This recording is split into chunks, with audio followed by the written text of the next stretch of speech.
चलिए अस्सलाम वालेकुम बच्चा and good evening. Welcome back to Franklin biology classes. So this is Umar Ahad. तो हम पढ़ रहे हैं बेटा ह्यूमन फिजियोलॉजी का सीरीज़। तो हमने शुरू किया है रिसेंटली डाइजेस्टिव सिस्टम। तो अभी तक हम डाइजेस्टिव सिस्टम में समझ चुके हैं बेटा न्यूट्रिशन क्या होता है, न्यूट्रिशन के मोड्स क्या होते हैं, ऑटोट्रॉफिक एंड हेटरोट्रॉफिक न्यूट्रिशन क्या होता है, डिकम्पोजर क्या होता है, डेट्रीवर क्या होता है। एंड बिसाइड्स दिस हम समझ चुके हैं कि डाइजेस्टिव सिस्टम किसे बोलते हैं और कौन कौन से डाइजेस्टिव ऑर्गन्स होते हैं। इन जनरल हमने उनको क्लासीफाई किया था एलिमेंट्री कैनल में, also called as gastro intestinal tract और स्लाइव और एसोसिएटेड और डाइजेस्टिव ग्लैंड्स। तो अभी तक हम एलिमेंट्री कैनाल कंटिन्यूशन में कर रहे हैं। तो एलिमेंट्री कैनाल के अंदर अभी तक हम माउथ समझ चुके हैं, वेस्टिब्यूल समझ चुके हैं, बकल कैविटी समझ चुके हैं। बकल कैविटी में जो स्ट्रक्चर्स पाए जाते हैं, for example plate, for example teeth and tongue, अभी तक हम ऐसा फिनिश कर चुके हैं। ठीक है ना। तो आज का जो हमारा टॉपिक होगा, छोटा सा एक पोर्शन है एनसीईआरटी में दिया हुआ। So that will be regarding another important part of digestive system. और बट ये पार्ट डाइजेस्टिव सिस्टम के अलावा रेस्पिरेटरी सिस्टम का भी पार्ट होता है, और इस पार्ट को हम क्या बोलते हैं, इसे हम फायरिंग्स बोलते हैं। ठीक है ना। तो अगर आप यहाँ पे पिक्चर में देख सकते हैं तो आपको क्या दिखाई दे रहा है बेटा, आपको एक ट्यूब लाइक स्ट्रक्चर दिखाई दे रहा है। तो मैं इस ट्यूब लाइक स्ट्रक्चर को हाईलाइट कर देता हूँ। तो ये आपको एक ट्यूब लाइक स्ट्रक्चर दिखाई दे रहा है। तो इस ट्यूब लाइक स्ट्रक्चर का अगर हम लेंथ देखें, ठीक है ना, तो अप्रॉक्सीमेशन में बेटा इसका लेंथ जो है वो आपको अप्रॉक्सीमेटली 10 to 14 सेंटीमीटर्स का मिलेगा। ठीक है ना, 10 to 14 सेंटीमीटर्स का मिलेगा। तो हमारी बॉडी के अंदर आफ्टर ओरल कैविटी, ठीक है ना, तो या ओरल कैविटी जो बैक साइड में होती है, तो ओरल कैविटी बैक साइड में बेटा हमें कनेक्ट करती है एक 10 to 14 centimetre tube like structure के साथ बेटा। एंड ये ट्यूब लाइक स्ट्रक्चर शुरू कहाँ से होता है, ये क्रेनियम के बेस से शुरू होता है। तो अगर आप ये देखें यहाँ से, तो ये आपका नेज़ल कैविटी हो गया बेटा। ठीक है ना। तो नेज़ल कैविटी के ऊपर अगर आप थोड़ा सा देख सकते, ये ब्रेन दिखाई दे रहा है आपको यहाँ से। तो ब्रेन की जो बून का कवर होता है ना, the bony cover of brain is called as cranium. तो यहाँ पे भी आप देख सकते क्रेनियम का एक्सटेंशन यहाँ से आपको दिखाई दे रहा है। तो इतना वाला पोर्शन क्रेनियम का एक्सटेंशन दिखाई दे रहा है। तो हमारा फायरिंग्स जो होता है, जिस ऑर्गन को हम आज पढ़ने वाले, that organ is called as pharynx बेटा। ठीक है ना। तो हमारा जो फायरिंग्स है, again it's a very important organ for both digestion as well as respiration बेटा।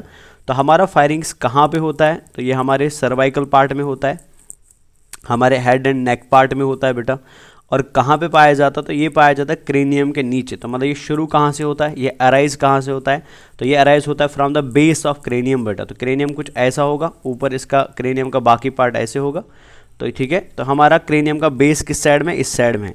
तो क्रेनियम का जो बेस होगा, क्रेनियम का जो लोअर पार्ट होगा, तो क्रेनियम के बेस से शुरू होता है ये स्ट्रक्चर, एंड ये ख़त्म होता है बेटा सॉफ्ट प्लेट के पास। ठीक है ना।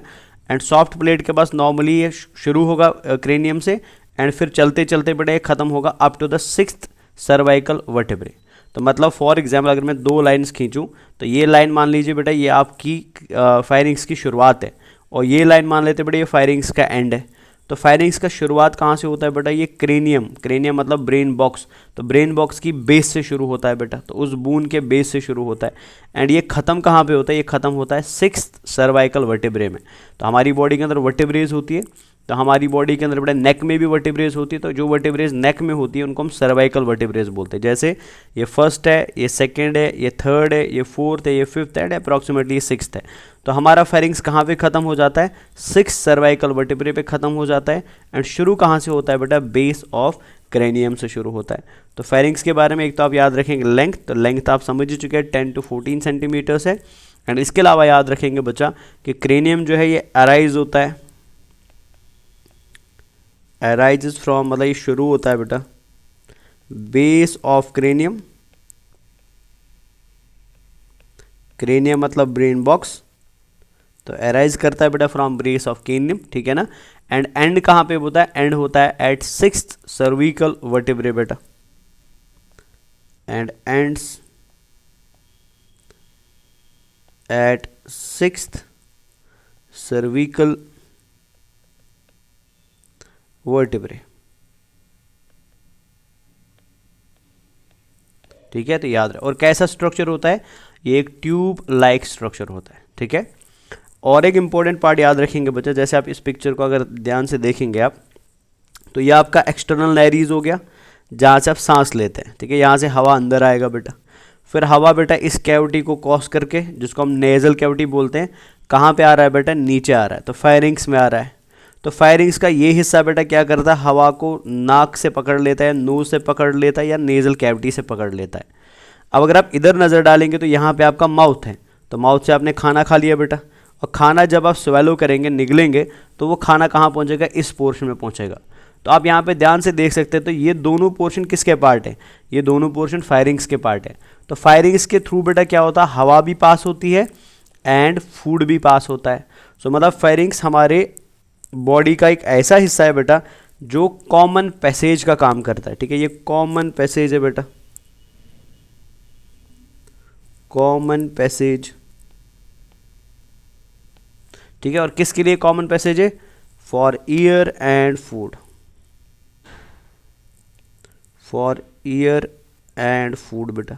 तो मतलब फायरिंग्स एक ऐसा बॉडी का ऑर्गन है जो रेस्पिरेटरी सिस्टम के पार्ट भी है एंड डाइजेस्टिव सिस्टम का पार्ट भी है, जो रेस्पिरेशन में भी हेल्प करता है एंड डाइजेशन में भी हेल्प करता है। सो ये क्या है बेटा, ये कॉमन पैसेज है for food as well as air. Clear है। अब अगर आप फायरिंग्स को देखेंगे तो फायरिंग्स को हम 3 हिस्सों में डिवाइड करते हैं, 3 पार्ट्स में डिवाइड करते हैं, बेस्ड ऑन कि ये हमारी बॉडी के अंदर किस ऑर्गन या किस स्ट्रक्चर के नज़दीक में है बेटा। जैसे फॉर एग्जाम्पल अगर हम फर्स्ट पार्ट ऑफ फायरिंग्स की बात करें तो ये हमारा ब्लू कलर में फर्स्ट पार्ट ऑफ फायरिंग्स है। तो ये फर्स्ट पार्ट ऑफ फायरिंग्स किसके नज़दीक होता है बेटा, ये नेजल कैविटी के नज़दीक होता है। So this part is very close to the nasal cavity बेटा। तो ऐसा पार्ट ऑफ फायरिंग्स जो नेजल कैविटी के नज़दीक होता है ना, ऐसे पार्ट ऑफ फायरिंग्स को हम क्या बोलते हैं बेटा, दिस इज कॉल्ड एज नेजोफायरिंग्स बेटा, ठीक है ना, इसे हम नेजोफायरिंग्स बोलते हैं। तो दिस इज कॉल्ड एज नेजोफायरिंग्स। तो सिंपल में याद रखना, कुछ इसमें रटने वाली बात है ही नहीं कोई। तो नेजोफायरिंग्स का मतलब क्या हुआ, नेजोफायरिंग्स का मतलब हुआ वो हिस्सा फायरिंग्स का जो किसके नज़दीक है, जो नेजल कैविटी या नेजल चैम्बर के नज़दीक है बेटा, ठीक है ना, ये याद रखेंगे। तो नेजोफायरिंग्स ऐसा पार्ट होता है फायरिंग्स का। Nasopharynx is that part of pharynx which communicates with the internal nares बेटा। ये एक ऐसा पार्ट है हमारे फायरिंग्स का जो जुड़ता है बेटा किसके साथ, इंटरनल नेयर्स के साथ बेटा। ये हमारी एक्सटर्नल लेयर्स होगी, और ऐसी बेटा आपकी बॉडी में यहाँ पे इंटरनल और एक ओपनिंग होगा जिसको हम इंटरनल लेयर बोलते हैं। तो हमारा नेजोफायरिंग्स किसके साथ जुड़ा है बेटा, ये इंटरनल नेयर्स के साथ जुड़ा है। किससे कनेक्ट करता है, ये इंटरनल नेयर्स के साथ कनेक्ट करता है। तो ये आप नेजोफायरिंग्स के बारे में याद रखेंगे। नेजोफायरिंग्स से आप नीचे आइए, आपको और एक पार्ट दिखाई दे रहा है फायरिंग्स का, लेकिन ये पार्ट किससे कनेक्टेड है बेटा, ये ओरल कैविटी से कनेक्ट है। आप देख सकते हैं ये हिस्सा बेटा ओरल कैविटी से जुड़ा हुआ है। तो यहाँ से फूड आता है बेटा ओरल कैविटी से। तो ये पार्ट फायरिंग्स का बेटा which is connected to the oral cavity, ये सेकेंड पार्ट होता है फायरिंग्स का, इसको हम ओरोफायरिंग्स बोलते हैं बेटा।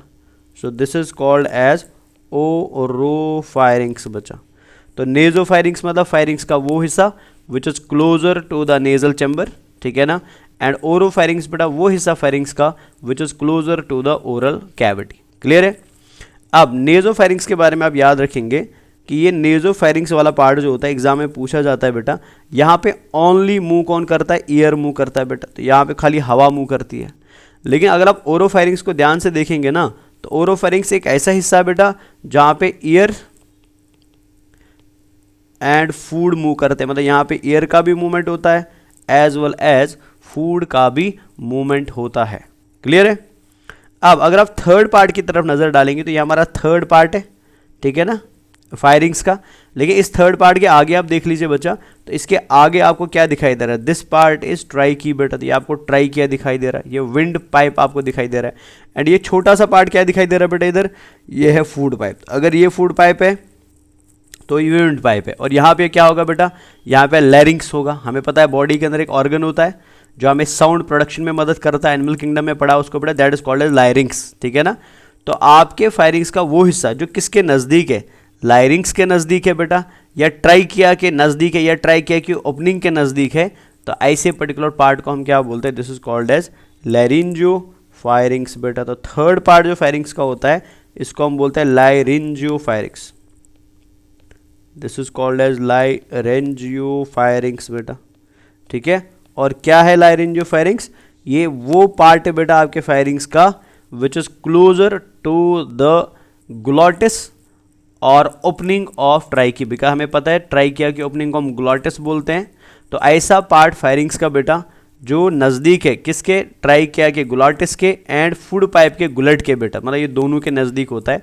मतलब मैं क्या कह रहा हूँ इधर देख लीजिए। फॉर एग्जाम्पल अगर ये ऐसे बेटा एक सिंपल सा डायग्राम हम ड्रॉ कर लेते हैं, मान लेते हैं फॉर एग्जाम्पल ये एक हाइपोथेटिकल डायग्राम ले लेते हैं, ठीक है ना। तो हमें ऑलरेडी पता है बच्चा कि यहाँ पे क्या होता है, दिस इज नेजल कैविटी बेटा। तो यहाँ से नेजल कैविटी होगा ऐसे, है ना।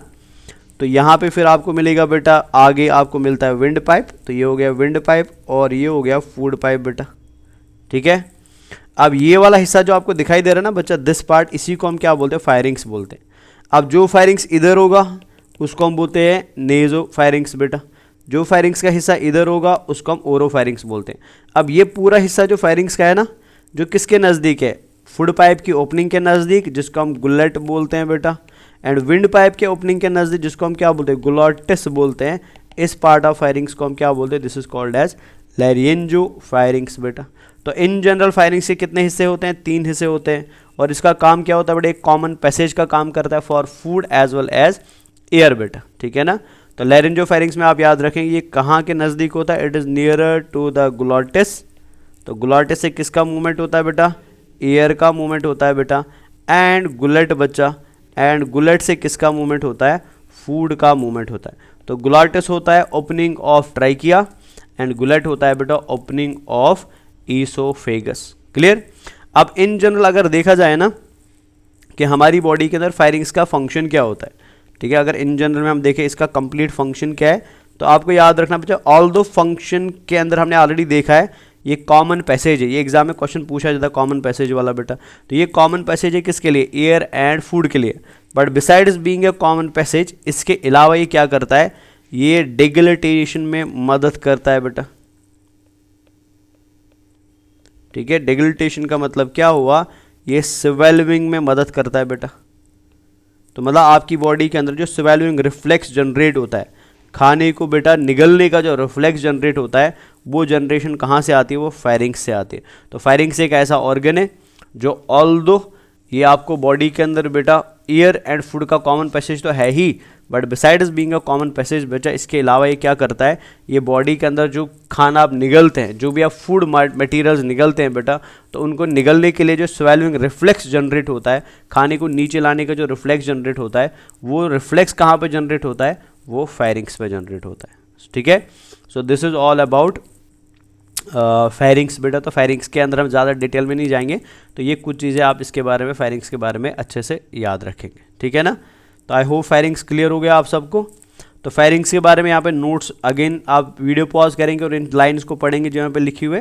तो इन लाइंस को एक बार आप देखिएगा बेटा। तो जो मैंने आपको अभी बताया वही सब कुछ यहाँ पर लिखा हुआ है, तो इसको आप बाद में एक बार रीड आउट कर दीजिएगा, ठीक है। तो डायग्राम हम ऑलरेडी देख चुके हैं।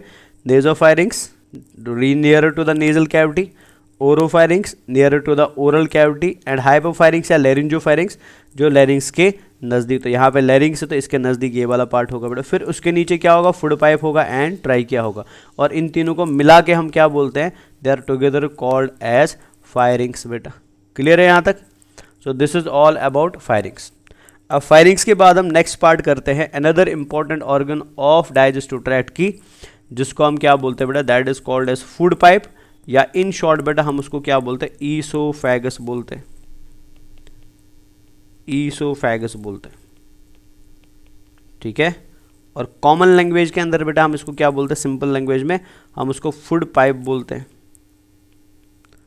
फूड पाइप बोलते हैं। तो ईसोफेगस और फूड पाइप, ठीक है, बहुत सिंपल है, बस थोड़ा सा ध्यान देना। अब सबसे पहले अगर मैं बात करूं बेटा ईसोफेगस की लेंथ की, ठीक है ना। तो हमारी बॉडी के अंदर बेटा ईसोफेगस का लेंथ जो होता है ये होता है अबाउट, लेंथ की बात करें तो ये होता है अबाउट बेटा 22 to 25 सेंटीमीटर बेटा। इंपॉर्टेंट है, याद रखना, ठीक है ना। तो 22 to 25 सेंटीमीटर होता है। अब ये ईसोफेगस है क्या, तो मेरे बताने की वजह से मेरे को ज़रूरत नहीं है, मोस्ट ऑफ द बच्चों को ऑलरेडी पता होगा बेटा ये। तो ईसोफेगस एक लॉन्ग ट्यूब लाइक स्ट्रक्चर होता है बेटा, ठीक है ना। ये एक लंबा ट्यूब लाइक स्ट्रक्चर है जो शुरू होता है बेटा फ्रॉम द फायरिंग्स, जो फायरिंग्स से शुरू होता है, फिर एक क्रॉस करता है बेटा आपकी थोरेसिक कैविटी को, फिर एक क्रॉस करता है डायफ्राम को, एंड फाइनली ये कहाँ पे पहुँच जाता है बेटा, स्टोमक के अंदर पहुँचता है। तो ऐसा लॉन्ग ट्यूब लाइक स्ट्रक्चर बेटा जो स्टोमक को फायरिंग्स के साथ जोड़ता है, so this long tube like structure is called as oesophagus. ठीक है ना, तो ये आप याद रखेंगे। तो मान लीजिए फॉर एग्जाम्पल ऐसे कुछ मैं बता रहा हूँ आपको, तो हमारी बॉडी के अंदर एक लंबा सा पाइप लाइक स्ट्रक्चर है, मस्कुलर पाइप है बेटा, मसल से बना हुआ पाइप है। ठीक है, तो ये मसल से बना हुआ पाइप बेटा नीचे किसके साथ जुड़ रहा है, ये नीचे एक डिस्टेंडेड बैग लाइक ऑर्गन के साथ जुड़ रहा है। तो मान लीजिए ये वो ऑर्गन की मैं बात कर रहा हूँ बच्चा, so this is that organ, और इस ऑर्गन को हम क्या बोलते हैं, हम स्टोमक बोलते हैं। So this organ is called as stomach बेटा। तो ये तो स्टोमक हो गया। ठीक है, अब ऊपर क्या था हमारा बेटा, ऊपर हमारा फायरिंग्स था। मान लीजिए फॉर ये हमारा फायरिंग्स वाला पार्ट है। ठीक है, तो ये हमारा फायरिंग्स हो गया, दिस इज फायरिंग्स बेटा। तो इस फायरिंग्स को, ये फायरिंग्स है ना, स्टोमक के साथ किसने जोड़ा, इस मस्कुलर ट्यूब लाइक स्ट्रक्चर ने जोड़ा बेटा। सो this muscular tube like structure is called as oesophagus. Oesophagus के बारे में आप याद रखेंगे जो एग्जाम के लिए इंपॉर्टेंट है और पूछा भी जाता है बेटा, दैट ईसोफेगस एक ऐसा डाइजेस्टिव ऑर्गन है या एक ऐसा डाइजेस्टिव स्ट्रक्चर है बेटा जिसके अंदर एब्जॉर्प्शन या डाइजेशन फूड का नहीं होता है। ठीक है, neither digestion occurs in oesophagus nor absorption of food occurs in oesophagus बेटा। ठीक है ना, तो याद रखेंगे ना तो यहाँ पे बेटा डाइजेशन होगा, डाइजेशन एंड फूड एब्जॉर्प्शन बेटा, ना तो यहाँ पे क्या होता है, फूड एब्जॉर्प्शन एब्सेंट। तो ना तो यहाँ पे फूड का डाइजेशन होता है बेटा, फूड एब्जॉर्प्शन एब्सेंट। तो ना तो यहाँ पे डाइजेशन होता है फूड का, ना तो यहाँ पे फूड का एब्जॉर्प्शन होता है। So this part is called as oesophagus बच्चा। क्लियर है। अब और एक इंपॉर्टेंट चीज़ याद रखनी है, जो ऑल्दो मैं आगे एनाटॉमी पढ़ाऊंगा फिर वहाँ पे दोबारा से बता दूंगा, बट फिर भी इधर थोड़ा ध्यान से आप सुन लेना बच्चा, ये इंपॉर्टेंट है। ईसोफेगस जो होता है, ये शायद मैंने आपको मसल्स की, जब मसल्स पढ़ाई थी तब भी बताया था क्लास में, बट फिर भी यहाँ पे एक बार फिर से बता देता हूँ मैं। ईसोफेगस जो होता है ना, ईसोफेगस को हम बेटा बेस्ड ऑन के ईसोफेगस किस मसल का बना है या ईसोफेगस में कौन सी मसल है, इसको हम 3 पार्ट्स में डिवाइड करते हैं। ठीक है, जैसे फॉर एग्जांपल मैं हाईलाइट कर देता हूँ। तो मान लेते हैं फॉर एग्जाम्पल ये ईसोफेगस का फर्स्ट पार्ट है। ठीक है ना, ये हम मानते हैं बेटा ईसोफेगस का सेकेंड पार्ट है। ठीक है, और फाइनली बेटा ये है ईसोफेगस का थर्ड पार्ट। तो ईसोफेगस इज इंटरनली और anatomically divided into 3 parts based on कि ये बॉडी में कहाँ पे है। जैसे आपके नेक में भी ईसोफेगस है, आपके थोरेसिक कैविटी में भी ईसोफेगस है, नीचे फिर बेटा एब्डोमेन में भी ईसोफेगस है। ठीक है ना, तो जो पार्ट ऑफ ईसोफेगस, ये इंपॉर्टेंट है, याद रखेंगे बच्चा, जो पार्ट ऑफ ईसोफेगस आपके नेक में होता है ना, आपके गले में होता है, छोटा सा ही पार्ट होता है बेटा, इसको हम सर्वाइकल पार्ट ऑफ ईसोफेगस बोलते हैं। This is called as cervical part of oesophagus बेटा। जो पार्ट आपके चेस्ट कैविटी में होता है, ठीक है, आपके थोरेसिक कैविटी में होता है, इसको हम थोरेसिक पार्ट ऑफ ईसोफेगस बोलते हैं बेटा। सो this is called as thoracic part. इसको हम सर्विकल पार्ट बोलते हैं, मतलब नेक के अंदर जो ईसोफेगस है, जो चेस्ट में बेटा, this is called as thoracic part of oesophagus. अब थोरेसिक पार्ट के नीचे जब आप आएंगे ना, तो आपको क्या दिखाई देता है बेटा कि ईसोफेगस बॉडी के अंदर बेटा थोरेसिक से निकल के एब्डोमेन में जा रहा है। ठीक है, आपको ऑलरेडी पता है बेटा हमारी थोरेसिक कैविटी को एब्डोमिनल कैविटी से सेपरेट कौन करता है, ये मेरे को बताने की ज़रूरत नहीं है, शायद आपको पता है बच्चा, हमारी बॉडी के अंदर हमारी थोरेसिक कैविटी को एब्डोमिनल कैविटी से बेटा एक स्ट्रक्चर अलग करके रख देता है, सेपरेट करके रख देता है। इस स्ट्रक्चर को हम क्या बोलते हैं, this is called as diaphragm बेटा। पता है ना ये सबको, इस स्ट्रक्चर को हम डायाफ्राम बोलते हैं।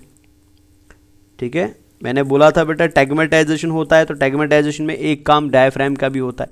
तो डायफ्राम क्या है बेटा, डायफ्राम एक ऐसा पार्ट है, किसका बेटा, डायफ्राम ईसोफेगस का एक ऐसा हिस्सा है। डायफ्राम हमारी बॉडी का एक ऐसा हिस्सा है बेटा जो क्या करता है, जो सेपरेट कर रहा है बेटा किसको, आपकी थोरेसिक कैविटी को, किससे, आपकी एब्डोमिनल कैविटी से। ठीक है, तो ये मसल्स का बना हुआ होता है, ये हम आगे इंशाल्लाह रेस्पिरेटरी सिस्टम में पढ़ेंगे कैसा होता है, क्या इसका स्ट्रक्चर है। पर अभी इतना याद रखना है कि हमारी बॉडी के अंदर जो आपका थोरेसिक कैविटी है, आपकी बॉडी का जो बेटा नेक के बाद नीचे वाला हिस्सा है, और फिर नीचे उससे बेटा एब्डोमेन है। तो एब्डोमेन को थोरेसिक से अलग करने के लिए, सेपरेट करने के लिए बेटा एक मस्कुलर ऑर्गन पाया जाता है, और इस मस्कुलर ऑर्गन को हम क्या नाम देते हैं, this is called as diaphragm. और हमारा स्टोमक कहाँ होता है, डायफ्राम के नीचे होता है। Stomach is present below the diaphragm. अब कहाँ पे पूछने वो हम अलग से भी थोड़ी देर में देखेंगे, बट अभी इतना याद रखेंगे हमारा स्टोमक डायफ्राम के नीचे होता है। लेकिन ईसोफेगस कहाँ शुरू हुआ? ईसोफेगस डायफ्राम के ऊपर से शुरू हुआ। तो अगर ईसोफेगस को स्टोमक में जाना है सो दैट मीन्स बेटा उसे डायफ्राम को क्रॉस करना पड़ेगा, समझ रहे ना। तो इस पॉइंट पे बेटा ईसोफेगस ने क्या किया, डायफ्राम को क्रॉस किया। और वो पार्ट ऑफ ईसोफेगस बेटा जो डायफ्राम के नीचे होता है, ये छोटा सा पार्ट आ गया ना अभी डायफ्राम के नीचे, so this small part of oesophagus which is below the diaphragm बेटा, जो डायफ्राम के नीचे होता है, इसको हम नाम देते हैं abdominal part of oesophagus. This is called as abdominal part of oesophagus. तो इन जनरल ईसोफेगस के 3 हिस्से होते हैं बेस्ड ऑन आपकी बॉडी में ईसोफेगस कहाँ है बेटा। तो अगर आपके नेक में है तो सर्विकल पार्ट ऑफ ईसोफेगस बोलते हैं, अगर आपकी थोरेसिक में है तो थोरेसिक पार्ट ऑफ ईसोफेगस बोलते हैं, और अगर डायफ्राम के नीचे है बेटा छोटा सा हिस्सा जो एब्डोमेन के साथ बाद में जुड़ेगा, इसको हम एब्डोमिनल पार्ट ऑफ ईसोफेगस बोलते हैं। ठीक है, ये 3 हिस्से हो गए। तो आप क्लियरली देख सकते हैं सबसे बड़ा पार्ट कौन होता है बेटा, थोरेसिक पार्ट ऑफ ईसोफेगस होता है, और स्मॉल पोर्शंस कौन होते हैं बेटा, cervical part and abdominal part. Clear. अब यहाँ पे जो इंपॉर्टेंट चीज़ आपको एक्चुअल में याद रखनी है ना, वो ये याद रखनी है कि अगर आप सर्विकल पार्ट को देखेंगे ना, तो सर्विकल पार्ट ऑफ ईसोफेगस में बेटा आपको स्केलेटल मसल मिलता है। मैं शॉर्ट में एसके लिख देता हूँ। तो एसके का मतलब क्या होता है, स्केलेटल मसल होता है। तो आपका ईसोफेगस का फर्स्ट हिस्सा, आपके ईसोफेगस का जो फर्स्ट पोर्शन होता है, that is made of only skeletal muscles. तो मतलब स्केलेटल मसल इनवॉलंटरी है कि वॉलंटरी है, ऑलरेडी हम पढ़ चुके हैं, तो ये वॉलंटरी मसल होता है। सो मीन्स बेटा ये ईसोफेगस का हिस्सा कब खुलेगा और कब बंद होगा, ये हमारे कंट्रोल में है बेटा। जब हम कोई चीज़ निगलेंगे, स्वेलो करेंगे, तो स्वेलोइंग से ये पार्ट खुल जाएगा। जब हम कोई चीज़ स्वेलो नहीं करेंगे तो ये पार्ट क्या रहेगा, बंद रहेगा।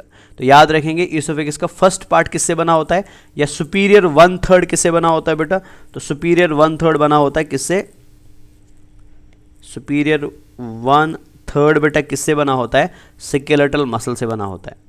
ईसोफेगस का जो लास्ट वाला पार्ट होता है बेटा, सबसे नीचे वाला, इसको हम बेटा इन्फीरियर पार्ट और एब्डोमिनल पार्ट बोलते हैं। ये बना होता है बेटा स्मूथ मसल्स का, एसएम शॉर्ट में लिख देता हूँ मैं, ये बना है स्मूथ मसल का। तो याद रखेंगे लास्ट जो 2/3 पार्ट होता है ईसोफेगस का, ये किसका बनता है बेटा, स्मूथ मसल का। तो पहला पार्ट बना स्केलेटल मसल का 1/3 एंड लास्ट पार्ट बना स्मूथ मसल का 2/3। अब बीच में क्या बचा, बीच में बचा बेटा थोरेसिक पार्ट। तो याद रखेंगे बच्चा थोरेसिक पार्ट में दोनों मसल्स होती है, इसमें स्केलेटल मसल भी होता है एंड स्मूथ मसल भी होता है, याद रखेंगे। तो इन जनरल हमारा ईसोफेगस किससे बनता है, मसल से बनता है बेटा, जिसमें 2 मसल्स पाई जाती है, वॉलंटरी एंड इनवॉलंटरी।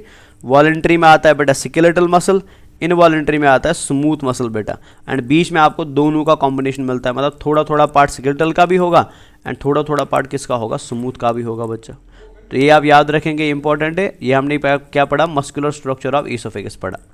अब इससे भी ज़्यादा इंपॉर्टेंट चीज़ आपको याद रखनी है कि हमारा एलिमेंट्री कैनाल का जो बेटा स्टोमक वाला पार्ट होता है ना, तो अगर आप बेटा स्टोमक वाले पार्ट को देखेंगे तो हमारी बॉडी के अंदर स्टोमक वाले पार्ट के अंदर बेटा एपिथेलियल टिश्यू पाया जाता है। That epithelial tissue is called as serosa बेटा, ठीक है, उसको हम सेरोसा बोलते हैं।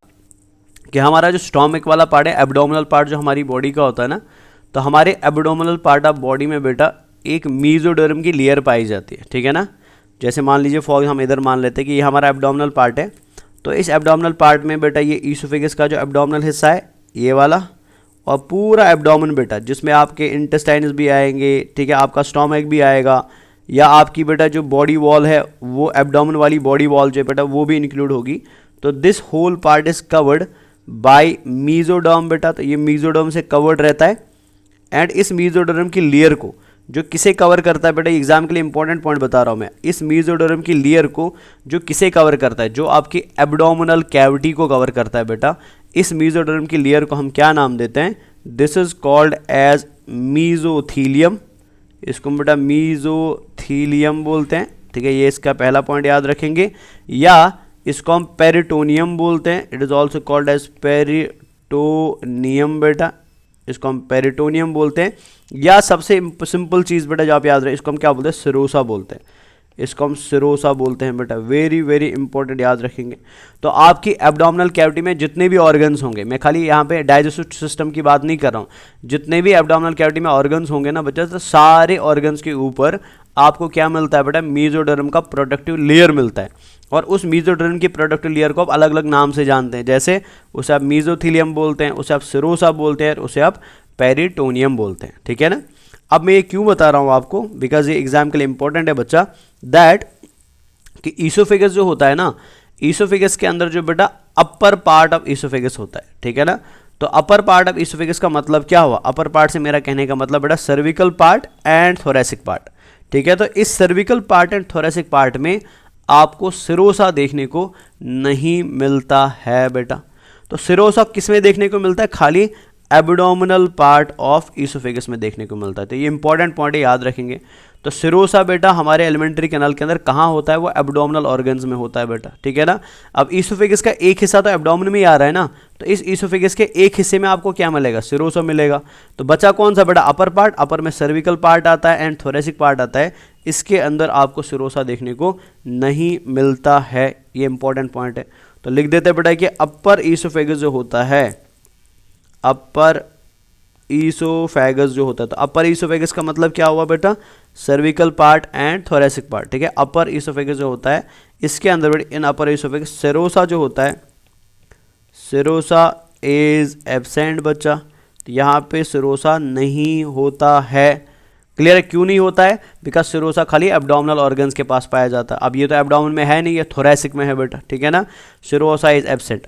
अब इसमें सिरोसा एब्सेंट है, तो फिर सिरोसा के बदले हमने क्या दिया इसको बेटा, हमने इसको और एक स्ट्रक्चर दे दिया जो कोलेजन फाइबर से बना हुआ है। तो मान लीजिए फॉर एग्जाम्पल हमने इसको बेटा इस स्ट्रक्चर से लाइन कर दिया, ठीक है। और ये स्ट्रक्चर किससे बना है, ये कोलेजन फाइबर से बना है बच्चा, ठीक है ना। And this structure is called as tunica adventitia बेटा। Upper oesophagus serosa is absent but contains, but इसके अंदर बेटा इसके अलावा सिरोसा के अलावा क्या पाया जाता है, ट्यूनिका एडवेंशिया पाया जाता है, ट्यूनिका एडवेंशिया पाया जाता है बेटा, ठीक है ना, याद रखेंगे। तो ट्यूनिका एडवेंशिया किस हिस्से ऑफ ईसोफेगस में पाया जाता है, तो ये आपको देखने को मिलता है बेटा इन, शाबाश, cervical part and thoracic part. Serosa किस हिस्से में देखने को मिलता है बेटा, वो आपको मिलता है खाली एब्डोमिनल पार्ट ऑफ ईसोफेगस में। ये क्लियर हो गया। तो आई होप ये आपको समझ आया बेटा कि ईसोफेगस क्या है और ईसोफेगस हमारी बॉडी में कहाँ पे पाया जाता है, क्या उसका साइज है एंड किस चीज़ को हम बेटा सिरोसा एंड ट्यूनिका एडवेंशिया बोलते हैं। और यहाँ पे ये भी याद रखेंगे ट्यूनिका एडवेंशिया कुछ नहीं है बेटा, इससे डरना नहीं है। ट्यूनिका एडवेंशिया क्या होता है बेटा, ये होता है वाइट फाइब्रस कनेक्टिव टिश्यू बेटा, ये होता है white fibrous connective tissue. White fibrous connective tissue का मतलब क्या होता है, ये भी हम ऑलरेडी पढ़ चुके हैं। इसका मतलब कोलेजन होता है, टिश्यूज़ में ऑलरेडी बहुत अच्छे से पढ़ा चुका हूँ बेटा, इसको हम कोलेजन बोलते हैं। क्लियर है ना, तो ये आई होप आपको क्लियर हो गया। सो this is all about oesophagus. अच्छा, ईसोफेगस में और एक चीज़ भी आप याद रखेंगे, जैसे अब यहाँ पे ईसोफेगस को देख रहे हैं ना, तो ईसोफेगस की शुरुआत कहाँ से हो रही है बेटा, सर्विकल पार्ट से, एंड ईसोफेगस एंड कहाँ पे हो रहा है बेटा, ये हो रहा है एंड एब्डोमेन पे, ठीक है ना। तो ईसोफेगस की शुरुआत में एंड ईसोफेगस की एंड में आपको दो स्फिंक्टर मिलते हैं बेटा, ठीक है।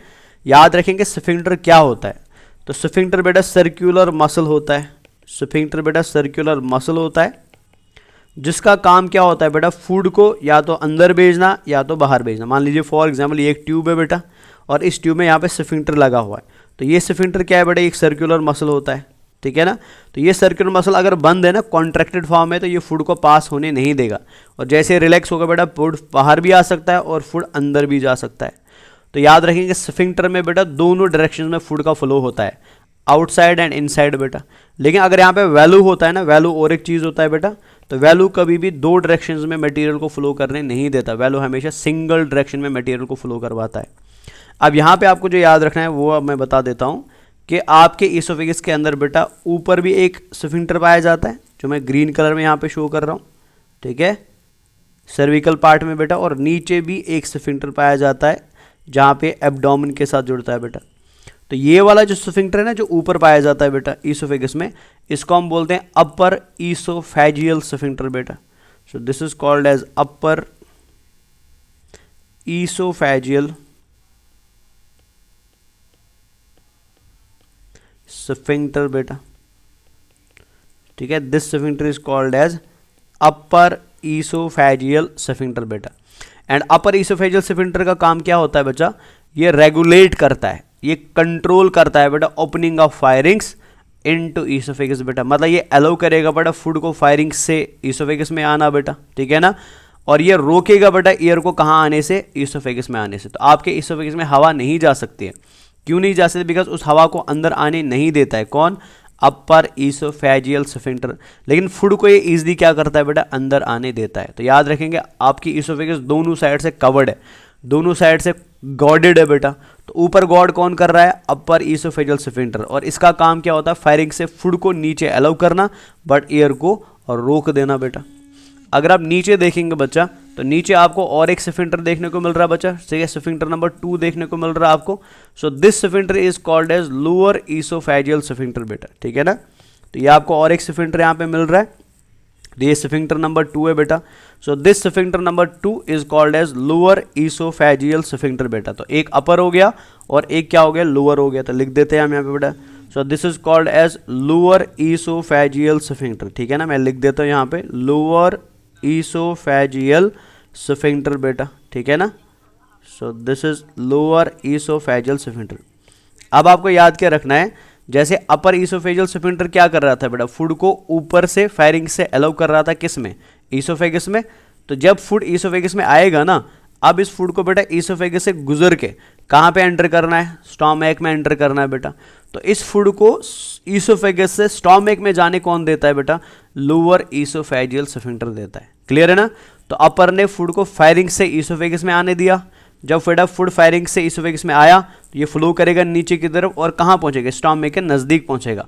बट इस स्टोमैक में डायरेक्टली नहीं जा सकता है, बिकॉज इसमें स्टोमैक, इस फूड को बेटा स्टोमैक में जाने के लिए अलाउ कौन करता है, लोअर ईसोफेजियल। मतलब जब लोअर ईसोफेजियल स्फिंक्टर खुलेगा तो फूड ईसोफेगस से स्टोमैक में आएगा, एंड अगर ये नहीं खुला बेटा तो फिर फूड वहाँ कहाँ रुकेगा, फूड रुकेगा बेटा ईसोफेगस में, और फिर आपको थोड़ी देर बेटा वोमिटिंग आ जाएगी, आपको उल्टी आ जाएगी, एंड ये फूड बेटा बाहर निकल के कहाँ से आएगा, आपके माउथ से आएगा। इसको हम बेटा एक्लेशिया कार्डिया बोलते हैं, वो हम थोड़ी देर में देख लेते हैं। इस बीमारी को हम क्या बोलते हैं, this is called as achalasia cardia बेटा, ठीक है, एक्लेशिया कार्डिया बोलते हैं, हम थोड़ी देर में देख लेते हैं। तो क्लियर हो गया। तो याद रखेंगे अपर ईसोफेजियल स्फिंक्टर क्या करता है एंड लोअर ईसोफेजियल स्फिंक्टर क्या करता है। अच्छा, और एक चीज़ याद रखने ना कि ये जो लोअर ईसोफेजियल स्फिंक्टर आप देख रहे हैं ना, this is also called as cardiac sphincter बेटा। इसको हम क्या बोलते हैं, कार्डियक स्फिंक्टर भी बोलते हैं बच्चा इसे। क्लियर हो गया। तो आई होप ये आपको क्लियर हो गया बेटा ईसोफेगस क्या है, ईसोफेगस में कौन कौन सी टाइप की मसल्स है, और ईसोफेगस बेटा किस ऑर्गन को किसके साथ कनेक्ट करता है, और ईसोफेगस में कौन कौन से स्फिंक्टर्स पाए जाते हैं बेटा। एंड ये भी आपने याद रखा कि आपकी बॉडी के अंदर फायरिंग्स क्या होता है, फायरिंग्स का स्ट्रक्चर कैसा है बेटा, एंड फायरिंग्स के अंदर कौन कौन से पार्ट्स होते हैं, और उन पार्ट्स को हम क्यों ऐसा नाम देते हैं, बेस्ड ऑन कि वो आपकी बॉडी में किसके नज़दीक है, उसके बेसिस पे उनके नाम क्या होते रहते हैं, चेंज होते रहते हैं। ठीक है। अब ईसोफेगस के साथ रिलेटेड बेटा आपको 2 बीमारियों का नाम याद रखना है, ठीक है ना। एक बीमारी को हम नाम देते हैं एक्लेशिया कार्डिया बेटा, ठीक है ना, एक्लेशिया कार्डिया इसको बोलते हैं। अब ये एक्लेशिया कार्डिया कौन सी बीमारी है, तो पहले इसी को समझ लेते हैं, फिनिश कर देते हैं इसको बच्चा, ठीक है ना। कभी कभी क्या हो जाता है, मोस्टली बच्चों में देखने को मिलता है बेटा, ठीक है ना, बेबीज़ में देखने को मिलता है कि जब बच्चा फूड खाता है, ठीक है, जब या अडल्ट्स में बेटा, जो ओल्ड पर्सन उनमें भी देखने को मिलता है, जब बच्चा फूड खाता है ना, तो फूड जैसे कहाँ पे पहुँचता है बेटा, कार्डियक स्फिंक्टर पे पहुँचता है या लोअर ईसोफेजियल स्फिंक्टर पे पहुँचता है। ये लोअर ईसोफेजियल स्फिंक्टर बेटा रिलैक्स ही नहीं करता है, रिलैक्स का मतलब है ये खुलता ही नहीं है बेटा। तो अगर लोअर ईसोफेजियल स्फिंक्टर खुला ही नहीं तो फूड कहाँ जमा हो जाएगा बेटा, आपकी ईसोफेगस में जमा हो जाएगा। तो जैसे फूड बेटा ईसोफेगस में जमा होने लगता है ना, तो ये फूड क्या करता है, ईसोफेगस से निकल के बाहर आ जाता है माउथ से थ्रू वोमिटिंग बेटा। इस कंडीशन को हम क्या बोलते हैं, एक्लेशिया कार्डिया बोलते हैं। तो याद रखेंगे, when cardiac sphincter fails to relax properly, जब कार्डियक स्फिंक्टर बेटा प्रॉपर तरीके से खुल नहीं पाता है, food accumulates in the oesophagus बेटा, तो इस कंडीशन को हम क्या बोलते हैं, एक्लेशिया कार्डिया बोलते हैं। दूसरी बीमारी जो इधर ही रिलेटेड बेटा, उसको हम हार्ट बर्न बोलते हैं, हार्ट बर्न बोलते हैं बेटा, ठीक है ना। ये मोस्टली कॉमनली सभी में होता है बेटा, हार्ट बर्न इसे बोलते हैं। अब हार्ट बर्न में क्या होता है कि जब आपकी फूड की डाइजेशन चल रही होती है ना, तो during the digestion of food बेटा ये कार्डियक स्फिंक्टर प्रॉपरली बंद नहीं होता है। एक्लेशिया कार्डिया में ये खुला नहीं था, एंड हार्ड बर्न में ये बेटा प्रॉपर तरीके से बंद नहीं हो पाता है। तो बिकॉज ये प्रॉपर तरीके से बंद नहीं हो पाता, तो जैसे आपके स्टोमक के अंदर चर्निंग मूवमेंट होगा, जैसे स्टोमक बेटा फूड को डाइजेस्ट करना शुरू करेगा ना, तो कुछ एसिड बेटा इस ईसोफेगल स्फिंक्टर से कहाँ पे आता है, ईसोफेगस में आता है, और आपको लगेगा बेटा जैसे ईसोफेगस जल रहा है, आपको जलन महसूस होगी बेटा, ठीक है ना। तो उस जलन को हम क्या बोलते हैं, हार्ट बर्न बोलते हैं। एंड दोनों कंडीशंस रिलेटेड है किसके साथ, कार्डियक स्फिंक्टर के साथ बेटा, ठीक है। तो दोनों को प्लीज याद रखेंगे, दोनों इंपॉर्टेंट है एग्जाम के लिए, ठीक है। So this is all about the oesophagus and the firings बेटा, ठीक है ना। I hope oesophagus and firings आपको समझ आ गया होगा, ठीक है। चलिए तो आगे पढ़ते हैं हम अभी। तो नेक्स्ट पार्ट जो हम पढ़ने वाले हैं that is related to stomach बेटा, ठीक है ना। तो पढ़ लेते हैं, इधर स्टोमक लिख देते हैं। तो नेक्स्ट पार्ट हमारा हो गया स्टोमक।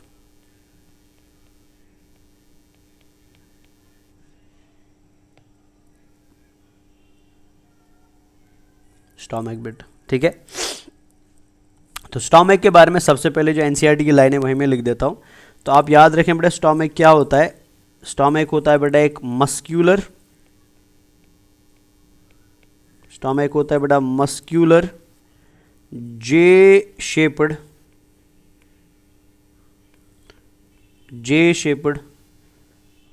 ऑर्गन बेटा, ठीक है, जे शेप्ड ऑर्गन।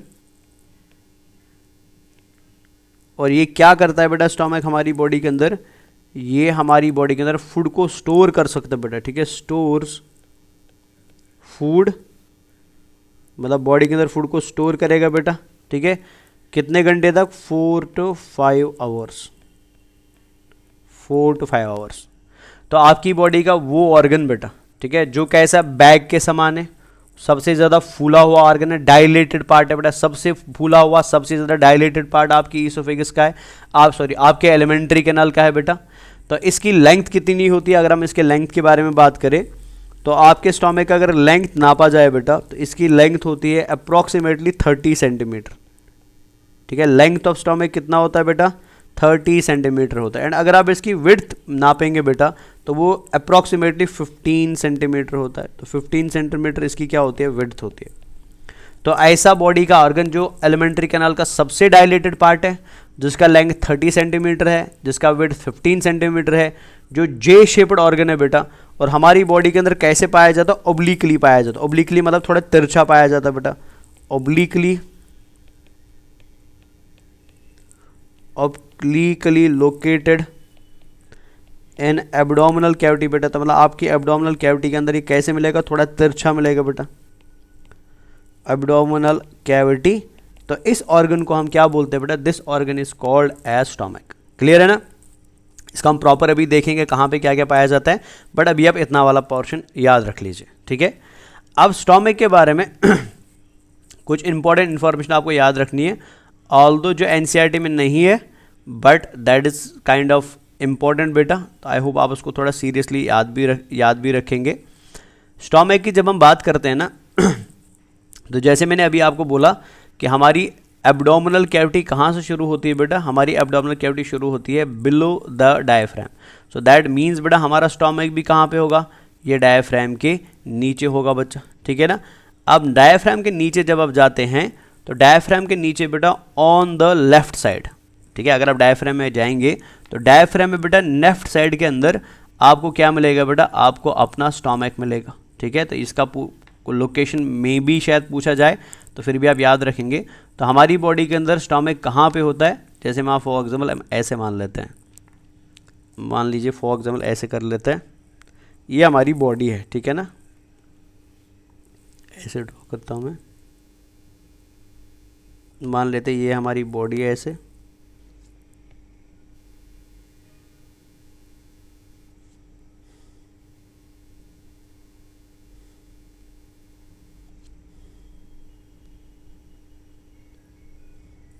फॉर एग्जाम्पल ये बॉडी है बेटा, ठीक है। अब यहाँ पे हमारा होता है बेटा अम्बिलिकल, पेट के बीचों बीच होता है। अब मान लेते हैं फॉर एग्जाम्पल ये हमारा यहाँ पे स्टोमक है, ध्यान से देखिए बेटा। तो ये हमारा स्टोमक ऐसे मान लेते हैं हम,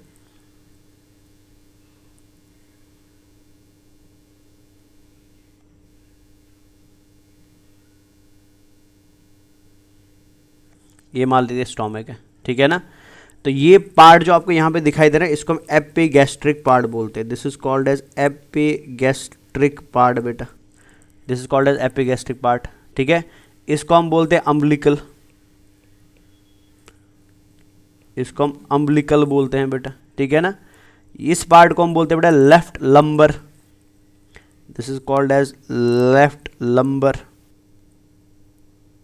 लंबर बेटा, ठीक है। एंड इस पार्ट को हम नाम देते बेटा लेफ्ट हाइपोकॉन्ड्रिक बेटा, इस पार्ट को हम नाम देते हैं लेफ्ट हाइपोकॉन्ड्रिक,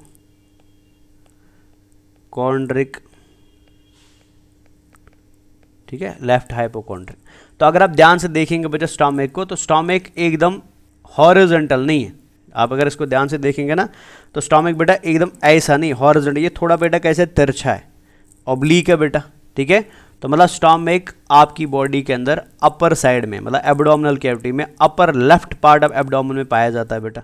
अगर मैं यहाँ पे लिख दूँ ना लोकेशन इसका, तो स्टोमक का लोकेशन क्या है बेटा, it is situated, it is situated और लोकेटेड बेटा, ठीक है ना, इन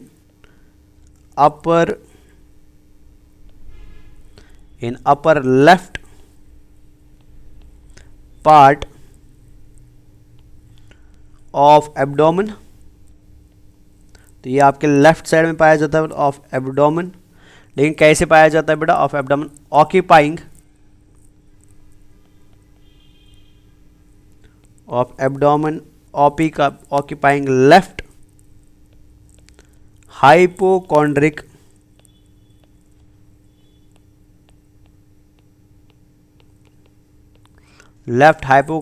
comma umbilical and epigastric regions बेटा। तो ये लोकेशन होता है स्टोमक एंड एपिगैस्ट्रिक रीजन। मतलब आपकी बॉडी में स्टोमक कहाँ है, आपकी बॉडी के अंदर बेटा लेफ्ट साइड में है, डायफ्राम के नीचे है, ऑब्लिकली पाया जाता है बेटा, ठीक है ना। एंड ऑब्लिकली कहाँ से कहाँ तक एक्सटेंड करता है वो मैं अभी दिखा दूंगा आपको। ऑब्लिकली पाया जाता है बेटा, और कहाँ पे पाया जाता है प्रॉपरली, ये पाया जाता है लेफ्ट साइड में हाइपोकॉन्ड्रिक, ऑब्लिकल एंड एपिगैस्ट्रिक रीजन में, ठीक है। अब स्टोमक जो होता है बेटा एक्सटेंड करता है obliquely from left hypochondriac to epigastric region बेटा। इधर आप देख सकते हैं ये आपका लेफ्ट हाइपोकॉन्ड्रियक पार्ट है, ये आपका एपिगैस्ट्रिक रीजन है। तो आपका स्टोमक कहाँ से कहाँ तक एक्सटेंड ऑब्लिकली कर रहा है, from left hypochondriac part to epigastric part बेटा। तो एक्सटेंड्स बेटा इंपॉर्टेंट याद रखेंगे, extends obliquely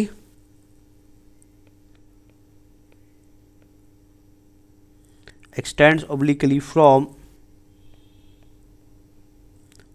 left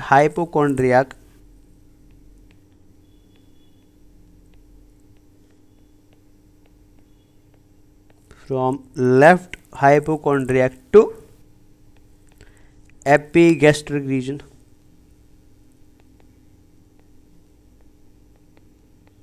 to epigastric region. तो ये इसका होता है एग्जैक्ट प्रॉपर लोकेशन बेटा, ठीक है। तो याद रखेंगे बेटा स्टोमक का लोकेशन कहाँ पे होता है, ठीक है। अब शेप की बात करें तो ये मोस्टली बेटा जे शेप्ड, जैसे एनसीईआरटी में भी लिखा है मोस्टली जे शेप्ड होता है, बट ये हमेशा जे शेप्ड नहीं होता है बेटा, ठीक है। शेप की अगर बात करें ना तो स्टोमक बेटा आपको मोस्टली कैसा मिलेगा, मोस्टली जे शेप्ड, मोस्टली जे शेप्ड बेटा, बट हमेशा जे शेप्ड होगा this is not true, because J shape के अलावा बेटा कभी कभी ये रिवर्स्ड एल शेप का होता है, ठीक है, रिवर्स्ड एल शेप का होता है, ठीक है ना, रिवर्स एल शेप का होता है। अरे रिवर्स एल शेप कैसा होता है, तो ये कुछ ऐसा देखने को मिलेगा आपको बेटा, थोड़ा छोटा सा ही मैं बना देता हूं, तो ये कुछ ऐसा मिलता है,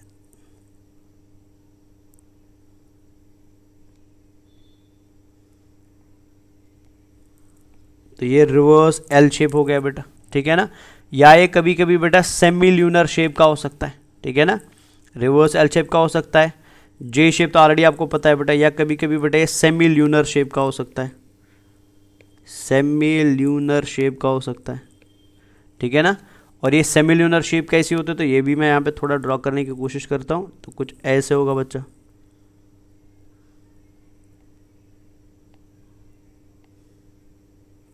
तो ये सेमिल्यूनर शेप होता है बेटा। या कभी कभी ये स्टीर हॉर्न शेप्ड हो सकता है, स्टीर हॉर्न शेप्ड हो सकता है बेटा, ठीक है। और ये स्टीर हॉर्न शेप कैसा है, तो ये भी देख लीजिए आप, तो ये ऐसा होता है बेटा।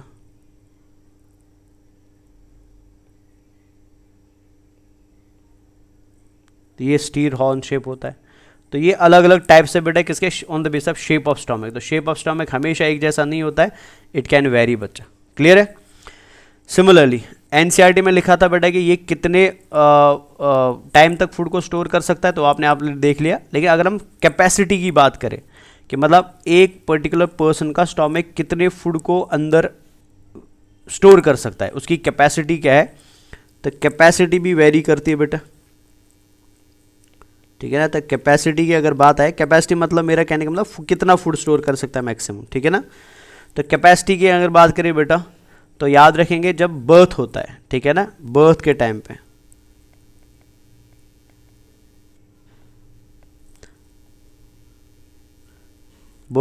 अगर बात करें, जो न्यू बॉर्न बेबी होता है ना, उसमें 30 ml की कैपेसिटी होती है बेटा। मतलब वो मैक्सिमम फूड कितना खा सकता है, 30। इसलिए बच्चों का पेट जल्दी जल्दी आता है, भर जाता है, बिकॉज उनके स्टोमक का साइज़ क्या होता है बेटा, छोटा होता है। जब आप प्यूबरिटी पे पहुंचते हैं, मतलब 16 से 18 साल की एज में पहुंचते हैं, तो उस टाइम पे कैपेसिटी बेटा 1000 ml की होती है, 1000 ml की होती है। एंड अगर हम अडल्ट्स की बात करें बेटा, मतलब प्यूबरिटी के बाद 18-16 ईयर्स के बाद बेटा, ठीक है ना, तो अब एडल्ट्स की कैपेसिटी बेटा कितनी होती है, 1.5 to 2 लीटर की होती है बेटा, 1.5 to 2 लीटर की होती है। तो ये होती है कैपेसिटी किसका, स्टोमक का बेटा। क्लियर हो गया ना कैपेसिटी इधर, अब इसमें कोई कंफ्यूजन नहीं रहा। अब आगे बढ़ते हैं। अगर आप स्टोमक को बाहर से देखेंगे, ठीक है, जैसे मान लो फॉर मैं यहाँ पे अगेन एक हाइपोथेटिकल स्टोमक बना लेता हूँ। तो मान लीजिए ये हमारा स्टोमक है बेटा, ऐसे इधर बना लेते तो थोड़ा नज़दीक में, तो ये ले लेते हैं हम ऐसे स्टोमक।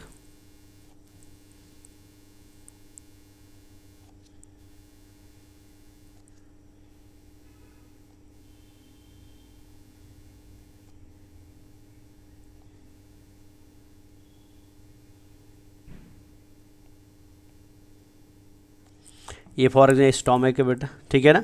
तो स्टोमक के अंदर ये जो आपको यहाँ पे डिप्रेशन दिखाई दे रहा है छोटा सा, इसको हम कार्डियक नॉच बोलते हैं। This is called as cardiac notch बेटा, this is called as cardiac notch, ठीक है ना। दूसरी चीज़ आप याद रखें, अगर आप स्टोमक को ध्यान से देखेंगे तो एक्सटर्नल फीचर की मैं जैसे अभी बात कर रहा हूँ बेटा, तो स्टोमक के अंदर आपको 2 एंड्स मिलते हैं, खाली मैं बाहर बाहर की भी बात कर रहा हूँ।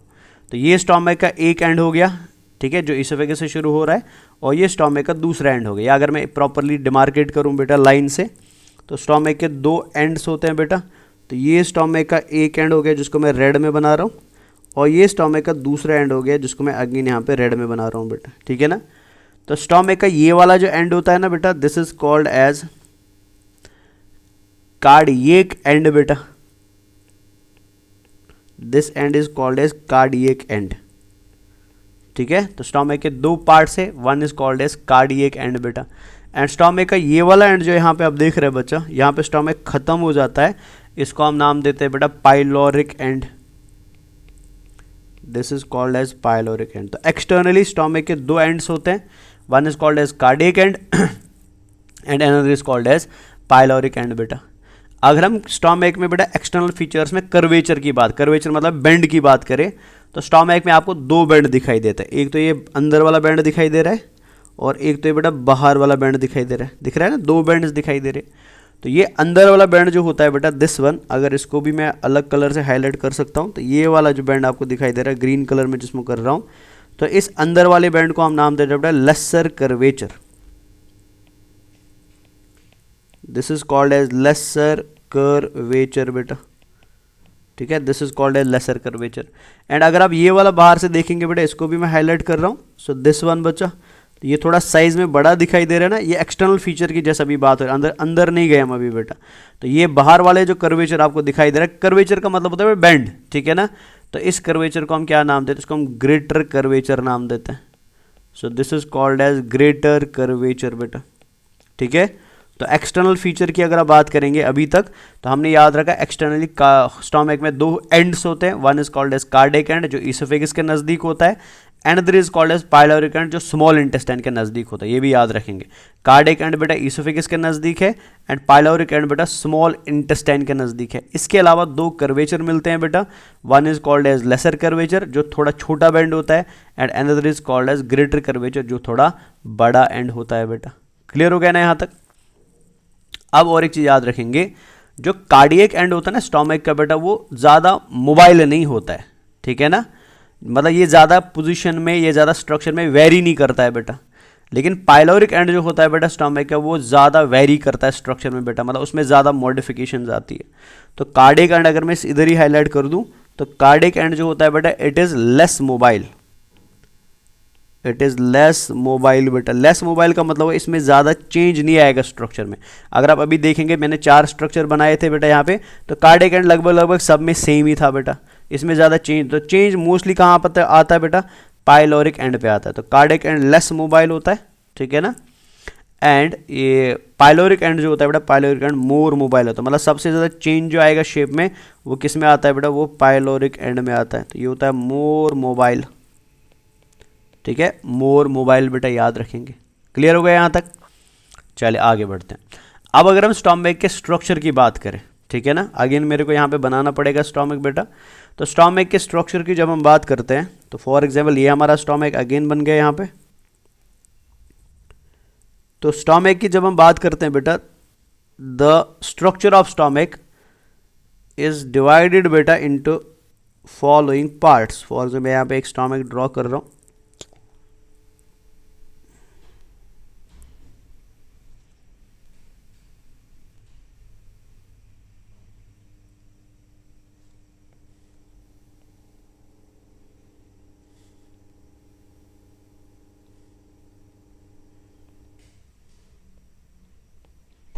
मान लेते हैं ये स्टोमक है हमारा। तो स्टोमक को हम बेटा कुछ पार्ट्स में, अच्छा ये सबसे पहले यहाँ पे क्या होगा बेटा, यहाँ कार्डियक स्फिंक्टर होगा, जैसे आपको ऑलरेडी पता है। स्टोमक का ये वाला हिस्सा बेटा जो कार्डियक स्फिंक्टर के नज़दीक होता है, छोटा सा हिस्सा होता है, ज़्यादा बड़ा नहीं होता है, ठीक है ना। इस पार्ट ऑफ स्टोमक को हम बोलते हैं कार्डियक पार्ट बेटा, ठीक है। So this is the first part of stomach, जो इसोफेगस के बाद ही आता है, इसको हम कार्डियक पार्ट बोलते हैं बेटा। This is called as cardiac part of stomach बेटा, स्टोमक का पहला हिस्सा होता है, ठीक है।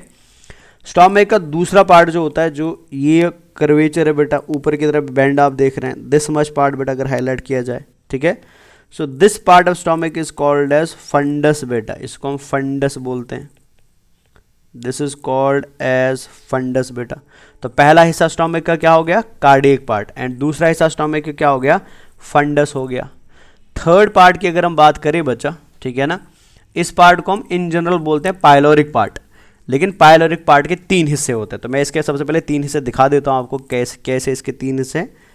तो ये मान लेते हैं बेटा, ये इधर इसका फर्स्ट पार्ट हो गया, इनको हम कलर अलग से बाद में करेंगे बेटा, ठीक है ना। फर्स्ट पार्ट यहाँ पे हो गया, इसको हम पाइलोरिक एंट्रम बोलते हैं बेटा, this is called as pyloric antrum, ठीक है ना। ये इसका सेकेंड पार्ट हो गया बेटा, this is called as pyloric canal, ठीक है।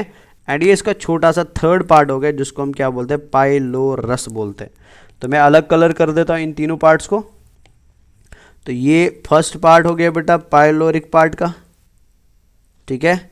ये सेकंड पार्ट हो गया, एंड ये थर्ड पार्ट हो गया बच्चा, ये थर्ड पार्ट हो गया।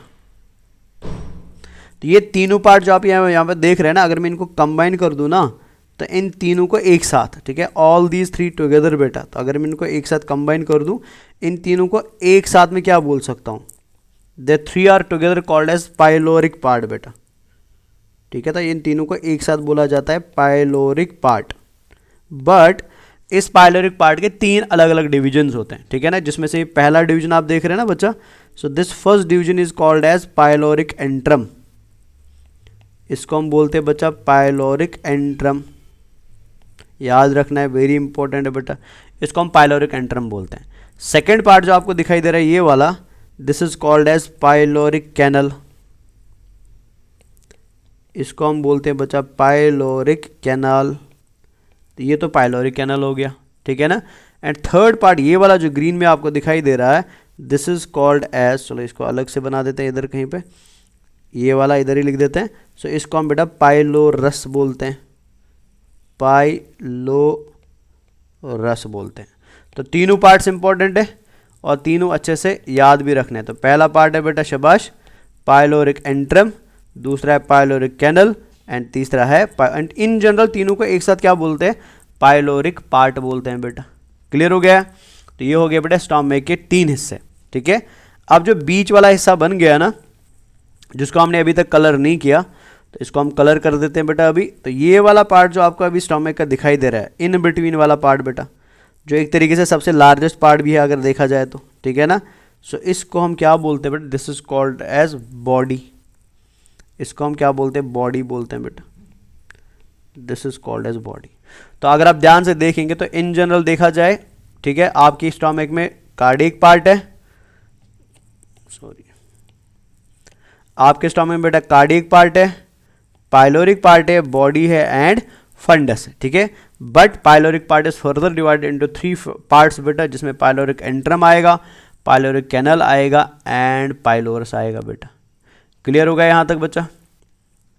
अब और एक इंपॉर्टेंट पॉइंट याद रखना है, जो हमने अभी बात किया था ना लेसर कर्वेचर का एंड ग्रेटर कर्वेचर का, ठीक है ना।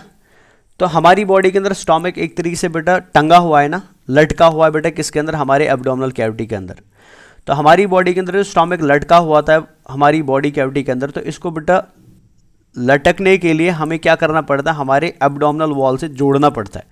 तो इमेजिन कर लीजिए, मान लो फॉर ये स्टोमक है हमारा ऐसे, तो इधर से कुछ मसल्स निकलेंगी जो उसको बॉडी वॉल से जोड़ के रखेंगी, इधर से भी बेटा कुछ मसल्स निकलेंगी जो क्या करती है, उसको पकड़ के रखती है, जोड़ के रखती है किसके साथ, बॉडी वॉल के साथ, ठीक है।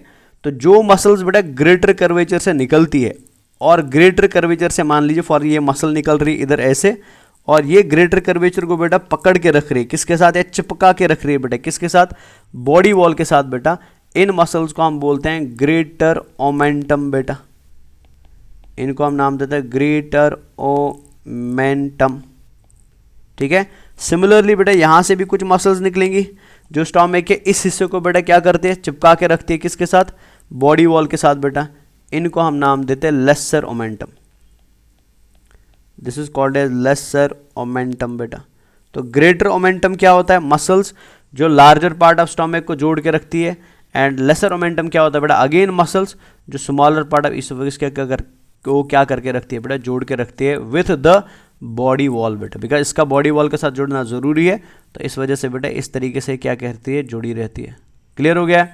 बिसाइड्स दिस आपको यहाँ पे बेटा गैस्ट्रोसिफ्लिनिक लाइगामेंट्स भी मिलते हैं, ठीक है। अगर मैं यहाँ पे कहीं पे लिख दूँ, ओमेंटम तो है ही, बट ओमेंटम के अलावा बेटा आपको क्या मिलता है, गैस्ट्रोसिफ्लिनिक लाइगामेंट भी मिलता है बेटा, ठीक है। और इसका काम भी क्या होता है, ये भी इसी चीज़ में क्या करता है, मदद करता है, ताकि स्टोमक अपनी पोजीशन पे क्या रहे, रिटेन्ड रहे बेटा। क्लियर। तो गैस्ट्रोसिफ्लिनिक लाइगामेंट होता है, एंड प्लस में बेटा और एक होता है दैट इज गैस्ट्रोफ्रीनिक लाइगामेंट, गैस्ट्रोफ्रीनिक लाइगामेंट बेटा, ठीक है। तो इन सब का काम, अगर मैं इनको एक ही कलर से हाईलाइट कर दूं ना, तो इन सभी का काम क्या है, चाहे लेसर ओमेंटम हो, चाहे ग्रेटर ओमेंटम हो, चाहे गैस्ट्रोसिफ्लिनिक लाइगामेंट हो या गैस्ट्रोफ्रीनिक लाइगामेंट हो, इन सब का काम इन जनरल क्या होता है बेटा, स्टोमक को अच्छी तरीके से बांध के रखने का काम या पकड़ के रखने का काम बेटा किसके अंदर, हमारी एब्डोमिनल कैविटी के अंदर। किसके साथ, वो भी एब्डोमिनल कैविटी का जो बेटा बॉडी वॉल होगा या एब्डोमिनल वॉल होगा, उसके साथ पकड़ने का काम होता है बेटा इन सब का। क्लियर हो गया ये। तो ये हमने स्टोमक देखा, और स्टोमक में हमने देखा बेटा स्टोमक की एनाटॉमी क्या है, स्टोमक में बेटा कौन कौन से पार्ट्स पाए जाते हैं, ठीक है ना। एंड इसके अलावा बेटा स्टोमक को हम कैसे कनेक्ट कर पाते हैं, कैसे जोड़ के रख पा रहे हैं बेटा किसके साथ, अपनी बॉडी वॉल या अपनी एब्डोमिनल कैविटी के साथ। आई होप ये आपको समझ आ गया बच्चा, ठीक है। अब और एक पॉइंट यहाँ पे हम ऐड कर देते हैं, जैसे स्टोमक की शुरुआत हुई बेटा, ईसोफेगस से फूड आया स्टोमक में, तो फूड को बेटा अंदर आने किसने दिया? कार्डियक स्फिंक्टर ने दिया, है ना, हमने ऑलरेडी पढ़ा है। वैसे ही जब स्टोमक से फूड निकलेगा अभी, ठीक है ना, पाइलोरिक से फूड निकलेगा और कहाँ जाएगा? स्मॉल इंटेस्टाइन के पहले हिस्से में जाएगा, जिसको हम बेटा ड्यूडेनम बोलते हैं। तो फूड बेटा जब पाइलोरस से निकलता है एंड ड्यूडेनम में एंटर करता है ना, तो ड्यूडेनम में एंटर करने के लिए बेटा फूड को अगेन एक स्फिंक्टर को क्रॉस करना पड़ता है। यहाँ पे आप देख सकते हैं बेटा, यहाँ पे अगेन एक स्फिंक्टर आ गया। इस स्फिंक्टर को हम क्या बोलते हैं? This is called as pyloric sphincter बेटा। This sphincter is called as pyloric sphincter, ठीक है। तो याद रखेंगे बेटा, तो पाइलोरिक स्फिंक्टर कहाँ होता है बेटा? Between the stomach and small intestine होता है। एंड कार्डियक स्फिंक्टर कहाँ होता है बेटा? Between the oesophagus and stomach होता है। तो दोनों अलग अलग है और दोनों अच्छे से याद भी रखने हैं बच्चा। क्लियर हो गया? तो ये हमारा स्टोमक वाला पोर्शन इधर क्या हो जाता है? फिनिश हो जाता है, ठीक है। अब और एक पॉइंट मैं यहाँ पे ऐड करना चाहता हूँ कि अगर आप स्टोमक के बॉडी वाले हिस्से को देखेंगे ना, जैसे ये बॉडी वाला हिस्सा है यहाँ पे, तो बॉडी वाले हिस्से के अंदर बेटा जो स्टोमक होता है, मतलब जब मान लो फर्स्ट स्टोमक में कोई फूड वूड नहीं है, स्टोमक बेटा एकदम रिलैक्स्ड फॉर्म में ऐसे, या एम्प्टी स्टोमक है, तो एम्प्टी स्टोमक के अंदर आप देखने को मिलेगा बेटा कि स्टोमक का जो सबसे अंदर वाला वॉल होता है उसको हम म्यूकोसा बोलते हैं। तो म्यूकोसा के अंदर बेटा आपको ऐसे मस्कुलर एलिवेशंस एंड डिप्रेशंस देखने को मिलेगी इस तरीके से बेटा। तो इन मस्कुलर एलिवेशन एंड डिप्रेशंस को हम क्या बोलते हैं? इनको हम गैस्ट्रिक रूगे बोलते हैं। They are called as gastric rugae बेटा। तो याद रखेंगे, स्टोमक का सरफेस एरिया बढ़ाने के लिए, स्टोमक का साइज बढ़ाने के लिए बेटा, स्टोमक का जो म्यूकोसा होता है, तो स्टोमक का म्यूकोसा मॉडिफाई हो जाता है and that modified mucosa of stomach बेटा जो रिंकल्स की फॉर्म में पाया जाता है, जो बेंड्स की फॉर्म में पाया जाता है, इनको हम क्या बोलते हैं? इनको हम गैस्ट्रिक रूगे बोलते हैं बेटा। They are called as gastric rugae. Clear हो गया? तो एनसीईआरटी के अंदर स्टोमक का एक डायग्राम दिया हो, तो वो प्लीज़ अब एनसीईआरटी से देखिएगा और उसकी लेबलिंग एक बार चेक कर लेना कि उसमें लेबलिंग क्या दिया होगा। तो इसके साथ हमारा स्टोमक क्या हो जाता है? फिनिश हो जाता है, ठीक है। तो आज के लिए इतना काफ़ी है। नेक्स्ट क्लास के अंदर हम पढ़ेंगे इंशाल्लाह small intestine and large intestine and इंशाल्लाह पढ़ेंगे एनाटॉमी ऑफ एलिमेंट्री कैनाल, ठीक है ना। फिर उसके बाद हम शुरू करेंगे डाइजेशन ऑफ फूड मॉलिक्यूल्स। तो फिर उसके बाद शायद 1-2 लेक्चर और लगेंगे, तो हमारा डाइजेस्टिव ट्रैक्ट क्या हो जाएगा? इंशाल्लाह फिनिश हो जाएगा बच्चा। क्लियर है? तो this is all for today. तो आप नेक्स्ट क्लास में क्या करेंगे बच्चा? तो आप ये वाला पोर्शन जो है, तो इस पिक्चर को आप अच्छे से देखेंगे, जो मैंने पार्ट्स आज बताए। तो एनाटॉमी में अलग से पढ़ाऊंगा बेटा, ये आपको अभी नहीं देखना, बस ये देखना है फंडस है, बॉडी है, कार्डियक पार्ट है, पाइलोरिक स्फिंक्टर है, यहाँ पे कार्डियक स्फिंक्टर होगा, ये पाइलोरिक पार्ट है जिसमें पाइलोरिक कैनाल है, पाइलोरिक एंट्रम एंड पाइलोरस है। तो अंदर से आपको दिखाई दे रही है डिप्रेशंस, इनको हम बेटा गैस्ट्रिक रूगे बोलते हैं। तो ये 4 चीज़ आप देखना और इस चीज़ को बेटा एक बार वीडियो को पॉज करके तो ये पढ़ लेना, यहाँ पे क्या क्या पॉइंट्स लिखे हैं बच्चा जो नोट्स में दिए हुए हैं। तो नेक्स्ट क्लास के अंदर हम इंशाल्लाह क्या करने वाले हैं? स्मॉल इंटेस्टाइन करने वाले हैं, ठीक है। तो this is all for today's class. तो इंशाल्लाह बेटा हम कंटिन्यू करेंगे लेक्चर को in the next class. Till then take care of yourself, पढ़ते रहिए एंड खुदा हाफिज़ गाइस, बाय बाय।